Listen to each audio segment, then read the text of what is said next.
কালকে রাত্রে থেকেই চিন্তা করছি যে আজকে হচ্ছে শর্টকাট খাবার রান্না করব। আজ কয়েকদিন থেকে হচ্ছে ছেলেটার খাওয়ার হচ্ছে একদম নাই, হচ্ছে একদমই খাইতে পারে না। যে যাই রান্না করি না কেন হচ্ছে একদম খাওয়া দাওয়া করে না। ও এত পছন্দ করি বিরিয়ানিও রান্না করে দিয়েছিলাম ওই দিন, তাও হচ্ছে খায় নাই। তাই আজকে চিন্তা করছি ফ্রাইড রাইস আর চিকেন ফ্রাই বানাবো। চিকেন ফ্রাই অনেক পছন্দ করে, তাই হচ্ছে সকালে উঠে হচ্ছে ডিলামি করতেছিলাম। আজকে সারাদিনই শর্টকাট হয়েতে গেছে। কয়েকটা রুটি ছিল ফ্রিজে, আমরা 3জন মানুষ, বাবু তো হচ্ছে খাই না। সকালে উঠে হচ্ছে আব্বাকে বানাই দিয়েছিলাম হচ্ছে সেই রুটিগুলো তেল দিয়ে ভাজার একটা ডিম ভাজি করে, আর আমি আর আমার ছেলে চা দিয়ে হচ্ছে পরোটা খেয়ে ফেলছি। এই চা আর পরোটা আমার কাছে অনেক পছন্দ, অনেক অনেক ভালো লাগে খেতে। আমার ছেলেটারও পছন্দ, কিন্তু হচ্ছে তাকে বললাম বাবা তোমাকে চা আর পরোটা দিয়ে বললো দাও, তারপরে হচ্ছে খাইতে লাগছে কমসে কম 2 ঘন্টা, তাও পরোটা শেষ করতে পারে নাই, ছোট্ট একটা পরোটা। সকালের হচ্ছে নাস্তা পানি শেষ করে সব কিছু গোছগাছ করে তারপরে একটু রেস্ট নিলাম। রেস্ট নিয়ে তারপরে চিন্তা করতেছি আজকে দিনটা যেহেতু শর্টকাটে পার করতেছি, তাহলে ঘরটা মুছে নিয়ে আমার কয়েকটা জুতা ছিল আব্বার বাবুর, এগুলো হচ্ছে পরিষ্কার করে দিয়ে বাবুকে আজকে তাড়াতাড়ি গোসল করাই ফেলছি। অন্যান্য দিন আমি রান্না করি, বাবু মাটিতে হচ্ছে খেলাধুলা করে, গোসলের আগে হচ্ছে মাটিতে একটু খেলতে দিই, আর বাবুকে গোসল করাইতে করাইতে প্রায় 2টা বেজে যায়। আর অন্যান্য দিন হচ্ছে আম্মা বাড়িতে থাকলে বা আমি হচ্ছে রান্নাবান্না শেষের দিকে থাকলে হচ্ছে ভাত বসায় দিয়ে আসলে আম্মা ভাত দেখতে থাকে আর আমি বাবুকে গোসল করাই ফেলি। এই কয়েকদিন থেকে বাবুকে গোসল করাইতে করাইতে হচ্ছে লেট হয়ে যায়। তাই আজকে চিন্তা করলাম যেহেতু হাতে সময় আছে, তাই 12টার দিকে বাবুকে গোসল করাই দিছি। তারপরে এইখানে হচ্ছে ফ্রিজ থেকে সকালে নাস্তাটা শেষ করে ওই যে মুরগির বুকের মাংস রাখছিলাম, কয়েকটা মাংস পিঠা বানাবো। এখন চিন্তা করতেছি যেহেতু ফ্রাইড রাইস আর চিকেন ফ্রাই বানাবো, চিন্তা করলাম তাইলে ওইখান থেকে এক পিস আছে মুরগির মাংসকে হচ্ছে পাতলা করে স্লাইস করে লম্বা লম্বা করে হচ্ছে কেটে নিয়ে হচ্ছে আদা রসুন জিরা পেস্ট, সব কিছু শর্টকাট আজকে, আদা রসুন জিরা পেস্ট, ধনিয়া গুঁড়া, সামান্য টমেটো সস, তারপরে হচ্ছে সামান্য হলুদের গুঁড়ো দেই নাই, গোলমরিচ হচ্ছে দেই নাই, বাবু খাইতে পারবে না, বেশি ঝাল লাগবে।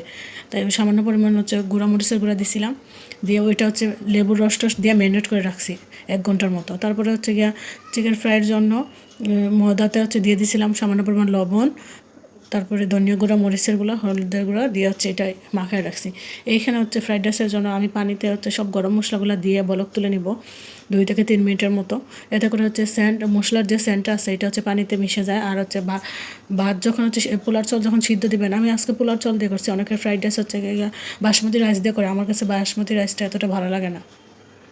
সামান্য পরিমাণ তেল দিয়ে দিলাম যাতে হচ্ছে চালগুলো সিদ্ধ হওয়ার পরে একটা আরেকটা গায়ে লেগে না যায়।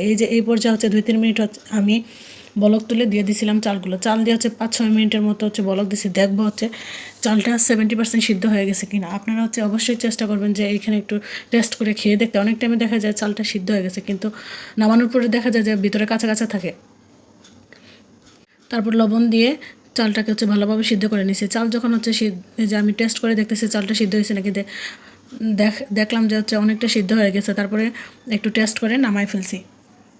নামানোর আগে সবগুলো গরম মশলা তুলে ফেলছিলাম। তারপরে এইখানে হচ্ছে ডিম ফেটে রাখছি লবণ দিয়ে, সামান্য পরিমাণ লবণ দিয়ে। এই ফ্রাইড রাইসে হচ্ছে আমি হালকা অল্প অল্প করে সব কিছুতে একটু একটু করে লবণ দিই, তাহলে হচ্ছে টেস্টটা ভালো হয়। তারপরে এখানে লবণ দিয়ে হচ্ছে ডিমটা ভালো করে হচ্ছে ভেজে নিয়ে তুলে ফেলবো। আর সামান্য পরিমাণ ঘি ব্যবহার করছিলাম, এত করে অনেকটা সেন্ট ভালো হয়। আর যদি আপনার কাছে সয়া সস থাকে তাহলে অবশ্যই সেটা দিবেন, আমার কাছে ছিল না, তাই আমি শর্টকাট ওয়েতে রান্না করে ফেলছি। হ্যালো গাইজ, আসসালামু আলাইকুম, ওয়েলকাম টু মাই চ্যানেল। আজ আমি হচ্ছে দুপুরে রান্নাবান্না থেকে শুরু করলাম ব্লগটা, প্রায় হচ্ছে গিয়ে 1টা বাজে। আজকে হচ্ছে যেহেতু ফ্রাইড রাইস আর চিকেন ফ্রাই বানাবো, তাই হচ্ছে লেট করে রান্না বসালাম যাতে গরম গরম খেতে পারে। আর আগেই রান্না করে ফেললে দেখা যায় হচ্ছে জমে যাবে। আর ঘি ব্যবহার করছি, তো আর ঘি জাতীয় খাবার হচ্ছে আপনি একটু ঠান্ডা করে খেলেই হচ্ছে জমে যায়। শীতের দিন হচ্ছে ঠান্ডা করে খেতে ভালো লাগে না, তাই লেট করে রান্নাবান্না শুরু। যারা যারা আমার চ্যানেলটা সাবস্ক্রাইব করে নেয় অবশ্যই সাবস্ক্রাইব করে নেবেন, আর যারা সাবস্ক্রাইব করেছেন অসংখ্য ধন্যবাদ আপনাদের। এইখানে হচ্ছে আমি ডিমগুলোকে ভালোভাবে জোড়া করে নিতেছিলাম যাতে হচ্ছে চাল যখন দিব তখন হচ্ছে সব দিকে হচ্ছে ডিম লাগে। অনেক টাইমে দেখা যায় হচ্ছে গিয়ে সবাই একসাথে ডিমটা দিয়ে দেয় আর চালের সাথে ভালোভাবে মিশিয়ে না। আমি হচ্ছে গিয়ে একবার ডিম দিয়ে ভালো করে নেড়ে ছেড়ে নেই, আবার কতক্ষণ পরে হচ্ছে ডিম দিই, এরকম করে হচ্ছে চালের সাথে ভালো করে ডিমটা মিশিয়ে নেই। ডিমটা হয়ে গেছে, নামাই নিব। তারপরে দিয়ে দিব সামান্য পরিমাণ তেল আর ঘি দিয়ে ক্যাপসিকাম যেহেতু হাতের কাছে নাই, ঘরে সিম আসছিল, সিমগুলো লম্বা লম্বা করে কেটে নিছি। আর একটা মাত্র গাজর আসছিল, গাজর আরও লাগলে কালারটা আরও সুন্দর আসতো, সেটা দিয়ে হচ্ছে কাজ চালিয়ে নিছি।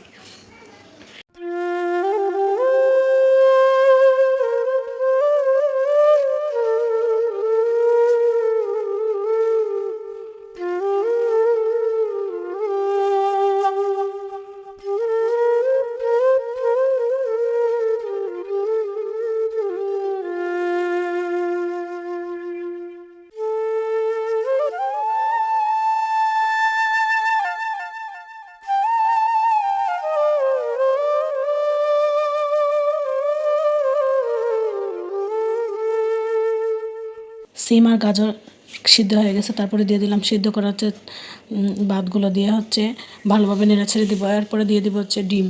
এইবার তো হচ্ছে সিমের সিজন, তাই সিম দিয়ে দিছি। অন্যান্যবার যখন হচ্ছে ক্যাপসিকাম তো সবসময় অ্যাভেলেবেল থাকে না ঘরে, আর গাজর তো সবসময় থাকে। আর ফ্রাইড রাইসে গাজর না দিলে হচ্ছে মনে হচ্ছে অসম্পূর্ণই, রান্না করেই হবে না গাজর ছাড়া। তাই এইবার সিম দিয়ে দিলাম ক্যাপসিকামের পরিবর্তে সিম। অন্যান্য সময় যখন হচ্ছে বরবটি থাকে তখন বরবটি দিয়েই আমি লম্বা লম্বা করে কেটে ক্যাপসিকামের কাজ চালিয়ে নিই। তারপরে এই যে দেখেন আস্তে আস্তে দিয়ে দিব একবার করে। একবার হচ্ছে অল্প করে দিব ডিম দিয়ে ভালোভাবে নেড়ে চেড়ে নিব, যাতে হচ্ছে সব দিকে ডিম লাগে। ক্যাপসিকাম সবসময় ঘরে থাকে না, তাই বলে কি হচ্ছে ফ্রাইড রাইস মিস করা যাবে? মোটেই না। যখন যেটা কাছে থাকে সেটা দিয়ে হচ্ছে বানায় ফেলি। আমার কাছে ফ্রাইড রাইসও ভালোই লাগে, বিরিয়ানিও ভালো লাগে, ফ্রাইড রাইসও ভালো লাগে। আমার ছেলেও ফ্রাইড রাইস পছন্দ করে। আল্লাহর রহমতে হচ্ছে গিয়া ও আমরা যা যা খাই এখন বাবুকে হচ্ছে তাইগুলোই খাওয়াই। খাক আর না খাক সামনে দিই, হচ্ছে গিয়া অভ্যাস হবে। বড় হলে কোনো কিছুতেই অসুবিধা হবে না। অনেকে আছে অনেক কিছু হচ্ছে বাবুদের বাছ বিচার করে, আমি বাছ বিচার কোনো কিছুতেই করি না। আপনারা যা খান, বাবু খাক আর না খাক সেটা হাতে দিবেন, চেষ্টা করবেন যাতে বাবুর খাওয়ার অভ্যাসটা হয়।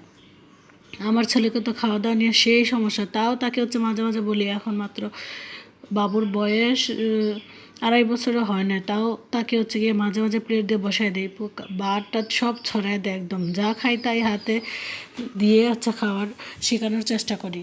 বাবু তো খাইতে পারে না, এখনও বয়স হয় না, তাও মনে মনে ভাবি যে দিতে দিতে হচ্ছে গিয়ে অভ্যাস হয়ে যাবে, আস্তে আস্তে শিখে যাবে। এখন হচ্ছে গিয়া ফ্রাইড রাইসটা হচ্ছে ডেকে দিব আস্তে হালকা আগুনে একদম দিয়ে। আমি 10 থেকে 15 মিনিট হচ্ছে জাল দিয়ে রান্না করে নিব। রাত পোহালেই হচ্ছে নির্বাচন, কার কপালে কি আছে একমাত্র আল্লাহই জানে। যারা হচ্ছে প্রার্থী আছেন তাদের হচ্ছে বুকের ভিতর দরবর করবে। আমার কাছে মনে হয় যে পরীক্ষার রেজাল্টের আগে যেরকম আমাদের দরবর করে, তাদেরও এরকম করবে। জীবনের প্রথমবার হচ্ছে ভোট দিতে যাব, জানি না হচ্ছে কালকে ফিলিংস কেমন থাকবে। কালকে ভোট দিয়ে আসলে হচ্ছে মনে হবে যে হচ্ছে কেমন গেল দিনটা। আপনারা যারা যারা প্রথমবার ভোট দিবেন তারা অবশ্যই কমেন্টে জানাবেন আপনাদের ফিলিংস কেমন আছে।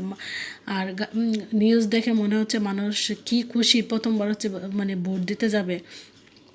অন্যান্য বার তো হচ্ছে ঘরে বসেই হচ্ছে মানুষ শুনতো যে তার ভোট হয়ে গেছে। এবার তো আর তা না, সবাই গিয়ে তার ভোট দিতে পারবে, তার মতো করে হচ্ছে তার প্রার্থীকে হচ্ছে ভোট দিবে। দোয়া করি আল্লাহ যেই হচ্ছে জিতুক না কেন, যেই প্রধানমন্ত্রী হোক না কেন, যাতে দেশটা শান্তিময় হয়, সুন্দরভাবে হচ্ছে আমরা যাতে হচ্ছে জীবনযাপন করতে পারি। সবাই এটাই দোয়া করবেন। আমি তো সবসময় হচ্ছে দোয়া করি আল্লাহ যেন সবাইকে হচ্ছে শান্তিতে রাখে, সবাইকে ভালোভাবে রাখে। দেশে এত ঝামেলা এগুলো যাতে হচ্ছে না হয়। তো আর এইদিকে হচ্ছে গিয়া ফ্রাইড রাইস হয়ে গেছে আমার, হালকা আগুনে রাখছি যাতে হচ্ছে গরম থাকে। আর ওই পাশে হচ্ছে আমি চিকেন ফ্রাই ভেজে নিচ্ছি। আমি যদি কখনো ঘরে কোনো কিছু বানাই, আজকে যেমন হচ্ছে চিকেন ফ্রাই ফ্রাইড রাইস বানাচ্ছি, এগুলো যার পছন্দ তার কথাই মাথায় আসে যে অমুকে এই জিনিসটা পছন্দ করে। তারা যদি কাছে পাইতাম তাহলে অবশ্যই খাওয়ানোর চেষ্টা করতাম। আবার পিঠা সিঠা যখন হচ্ছে বানাই তখন মনে হয় যে আমার আত্মীয় স্বজনের ভিতরে যে হচ্ছে যেটা পছন্দ করে তার কথাই মনে হয়। জানি না কেন আমার সবাই এমন কিনা জানি না, আমার আব্বাও অনেক মানুষ খাওয়াইতে পছন্দ করতো। আমি ওই রকম মনে হয় যে এই মানুষটা এই জিনিসটা পছন্দ করে, তাকে যদি এটা খাওয়াইতে পারতাম খুব ভালো লাগতো। আমার কাছে ভালো লাগে যে হচ্ছে কি কাউকে গিফট করলে, কাউকে খাওয়াইতে পারলে অনেক ভালো লাগে। বয়স দিতেছি আর হচ্ছে পাশের বাসায় একটা হচ্ছে গাছ আছে, আম গাছে তো মুকুল আসছে মাশাল্লাহ। আর এত পাখি কেচার মেচার করে, বিকালে যখন হচ্ছে দুপুরে হচ্ছে কাজকাম পরে শুয়ে থাকি তখন পাখির হচ্ছে এই ডাকগুলো শুনলে এত ভালো লাগে। আপনারা শুনতে পাচ্ছেন কিনা হচ্ছে জানি না। আমি এখন বয়স দিচ্ছি আর এতক্ষণ অন্যরকম বয়স দিতেছিলাম। আমার ছেলে ঘুম থেকে উঠে বলতেছে মা আসো মা আসো, বাবুর কাছে আসলাম, এসে বয়স দিতেছি আর পাশে পাখির সাউন্ড শুনতেছি। আসলে হচ্ছে প্রাকৃতিক সাউন্ড কতটা সুন্দর। আল্লাহ মানুষ দুনিয়াতে পাঠানোর জন্য কত কিছু না সৃষ্টি করছে। আমরা হচ্ছে আল্লাহর নিয়ামত হিসাবে হচ্ছে কতটুকু শুকরিয়া আদায় করি জানি না, তাও আলহামদুলিল্লাহ আল্লাহর নিয়ামতের উপরে শুকরিয়া আদায় করে আমরা শেষ করতে পারবো না। আজকের ব্লগটা এই পর্যন্তই। সবাই চ্যানেলটা সাবস্ক্রাইব করে ফেলবেন আর পাশে থাকবেন। ধন্যবাদ সবাইকে।